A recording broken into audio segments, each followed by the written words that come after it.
Hello, welcome to Rewrite Your Reality with Rhys. I am Rhys, and I am going to help you put the faith in being and let the doing be done, which is my catchphrase that I'm trying to weave into my videos. So, usually I'm outside. If you're familiar with me, if you're not, this is a bit of a late one that I'm shooting, but the inspiration kind of came to me while I was just relaxing, I guess, being still. And I want you to talk about synchronicity because and science and birds before land and what this stuff means, or means to me at least. I'm sure it means many things to many people.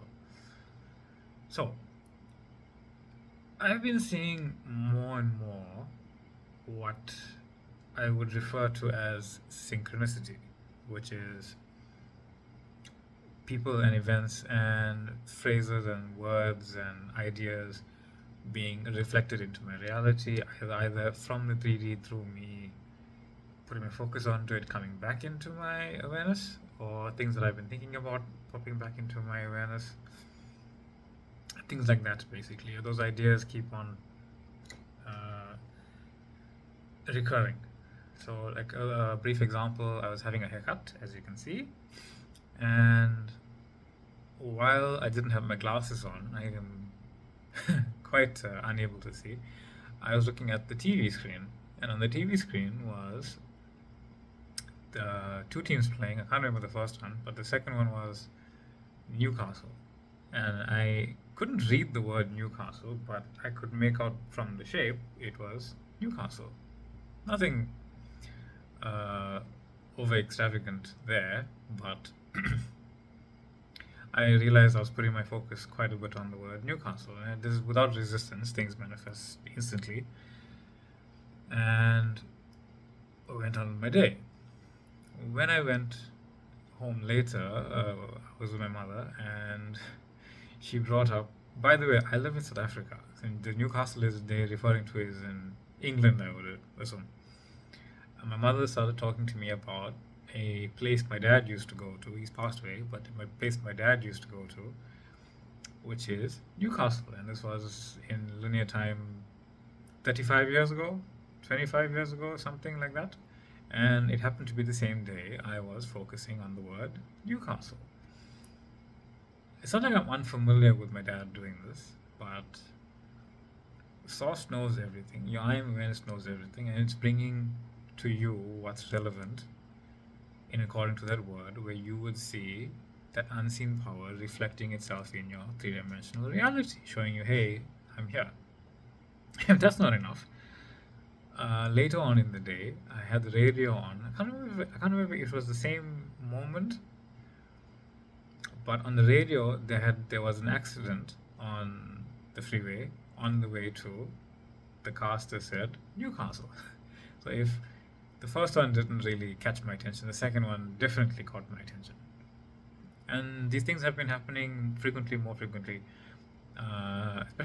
especially since I started the YouTube channel, where I've been seeing synchronicity happening almost, I want to say daily, but it's even earlier than that. You can put your awareness on anything, and you can just pay attention to your surroundings, and you'll see it. You just call in anything, soldiers, allies. Uh, what was a funny one? Memento, the movie came into my awareness twice. Titanic and Django Unchained, in two different places. Just just stuff like that. And a lot of the time, you see synchronicity, you see signs, and I know the phrase common in the manifestation law of assumption circles is birds before land. And in my opinion, synchronicity and science, as per Neville Goddard, science follow, they don't precede. Um, in what that means is that signs don't point you in a direction in where to go. Signs show you where you are going, and you can notice this in your actual 3D awareness. If you're going on a drive somewhere, if you're going for a walk somewhere, or you're looking for something in a store and you find one of those maps, maps don't point you to where you want to go. They show you where you're going. So when you see synchronicity and science and those kind of things, I don't think it has anything to do really with your desired manifestations, your heart's desires and dreams. What I think it is that unseen power, the unseen within you, is revealing itself in a way that you will realize what you put your focus on, what you put your time, space, and attention on is your reality. No matter how much you care about it or not care about it, it will come back into your reality for your experiencing of it. And it will always come back in your experiencing of it for joy. You can have the experience of something being not very nice, not quite unhappy, quite hurtful, quite harmful, quite fearful. You can have that experience, but the ultimate experience behind it is always going to be for the utmost bliss and joy that you can possibly imagine, because it's always coming from source and you are one with that source. It can be no other way.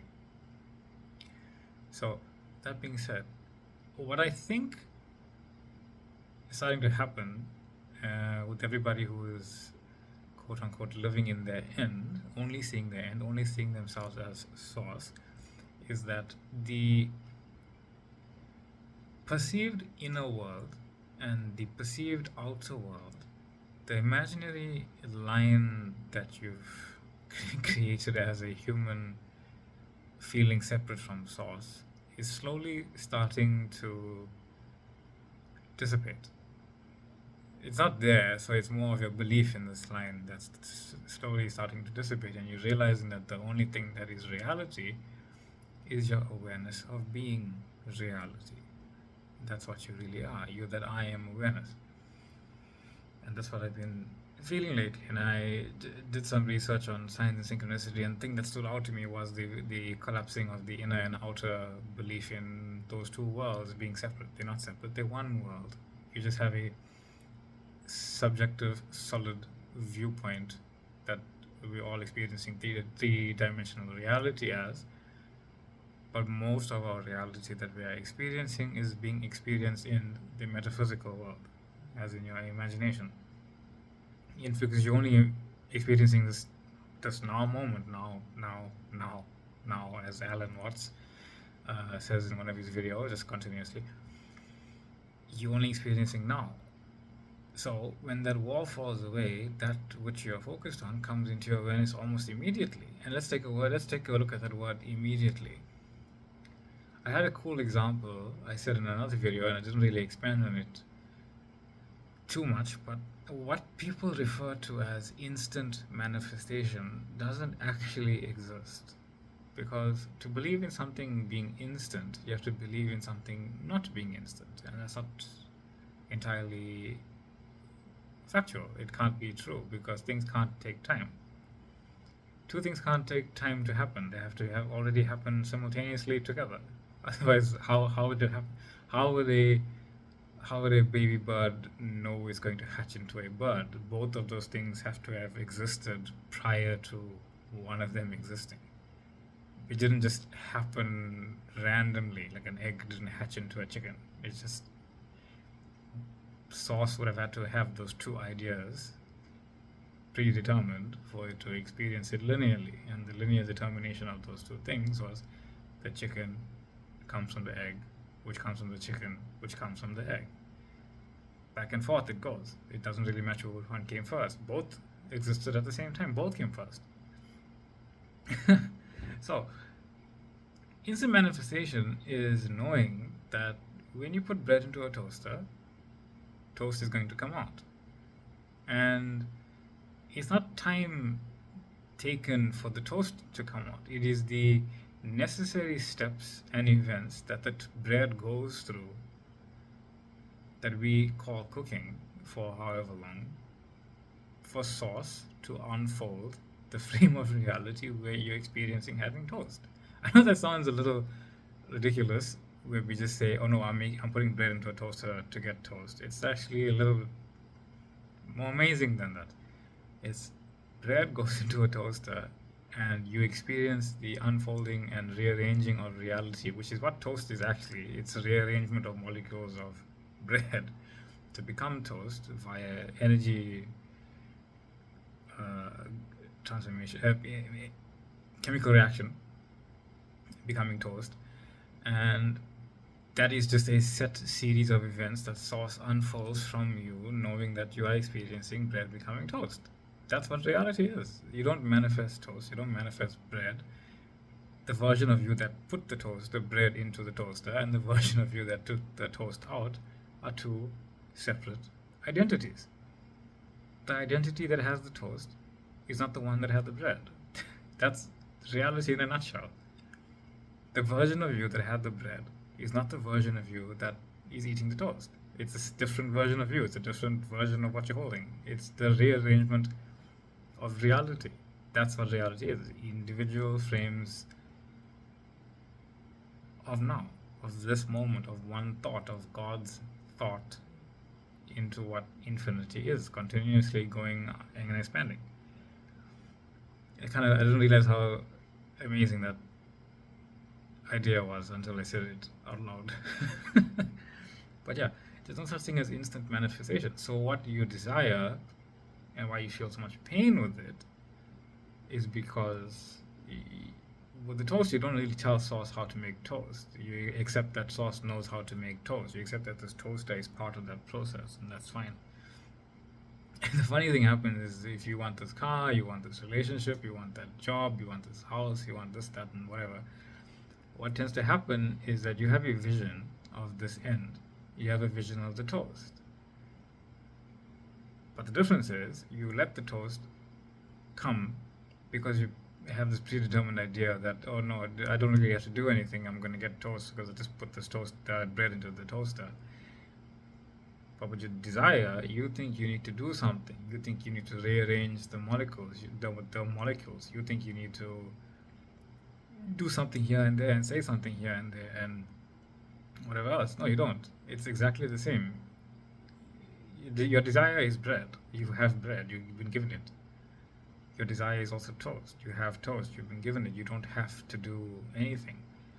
The problem comes in when you start dictating to Sauce that, hey, this shouldn't be like this. It doesn't resemble my desired end.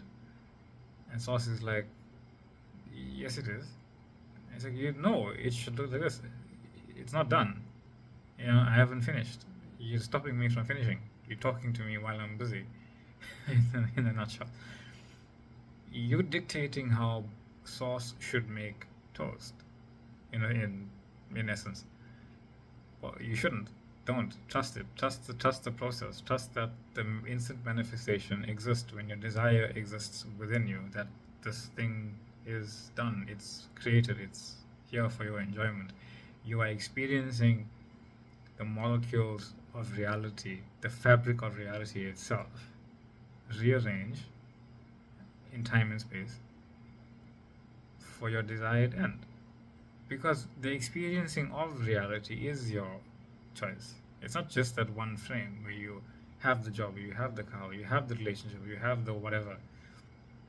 It is a rearrangement of reality itself. You are experiencing the rearrangement as your desired end. Not just for your desired end, but to know that you're the one that created it, that called it forth from infinity. You're the one that called it forth from infinity. You're the one you're the operant of power in your life. You're the God of your reality. You are God. Every single religion and scripture and guru and high being, from Bashar to Neville to Jesus to whomever, have repeatedly told humanity in no less words than, I am God. I am God. I am God. And the only difference between you and me is that I know that. But so do you. So do you. You know you're God. You're just denying it. You have complete faith. You have complete faith in yourself, in that higher power that you are one with. But as human beings, and this is not your fault, it just is, we've been given and we've been taught otherwise. It's done on purpose, I would think. Otherwise, wouldn't make sense. It's done on purpose so you can let go of those limiting beliefs, so you can clean the slate, so you can wipe away what's on the table and know that the table is empty for you to put whatever it is you want there. So put whatever you want there and let Source be the one to fill the table. You fill the table in your mind, you fill the table in your imagination, you put everything there. You see what happens in every moment, that table is actually empty. Every single moment, the table is empty, but you fill it with yesterday. Think about this again.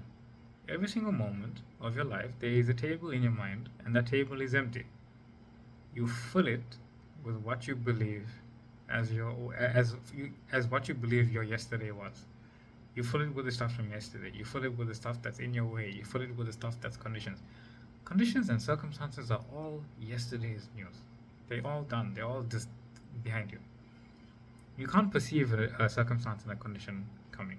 You only know that it's behind you. The mountain is behind you. The pathway is clear. So, in every moment, if you realize your table is empty, and you can do this as an exercise if you want to, close your eyes and just envision the table, and envision all the things that ever held you back, that you think is there, all the problems in your life, all the bills, all the whatever, all the bills, all the third parties, all the jobs you missed, all the loves you let go of because you couldn't handle it or you were unworthy, the cars you couldn't buy, the house you didn't buy, the money going. Just put it all on the table and realize in this now moment, you don't need any of it. Just wipe it away. Table is clean slate, and you put there. Now I have tons of money. I have my car there. I have the love of my life there. I have my job there. I have my joy there. And I know all this because the table is my I am awareness that contains everything. The table is the most important part of that. My table is my I am awareness, that which holds everything that I am, and I am that consciousness. That is it. So, just wanted to talk about signs and synchronicity and manifestation and time it takes and conviction of faith and all that stuff, and I kind of just went on to toast and tables, although that's kind of the same thing. And if you understand that it is the same thing, that's great. If you don't, maybe listen to this again. It is genuinely the same thing. And don't tell Source how to do things you don't know. Just because you have previously experienced something happening, or because you've heard something happening, or because you have seen a movie or a series or a book and things, and think this is how things should happen. Remember, those are writers of linear, three-dimensional stories and explanations. Even people who have experienced their fulfillment of their dream life, living their dream life, don't know how they got there.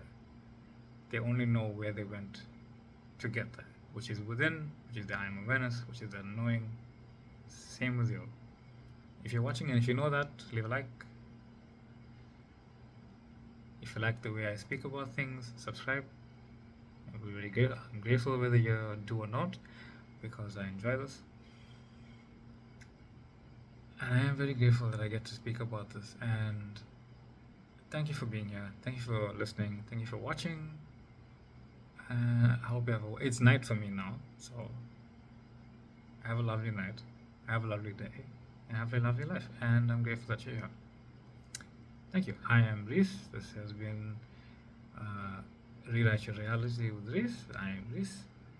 And I hope that I have helped you in a little way to put your faith in being and let the doing be done. Because it is. Trust in your higher self. See that table empty. Fill it with whatever you want. And know that it's always going to be there for you. Anyway, thank you, much love, and take care. Bye.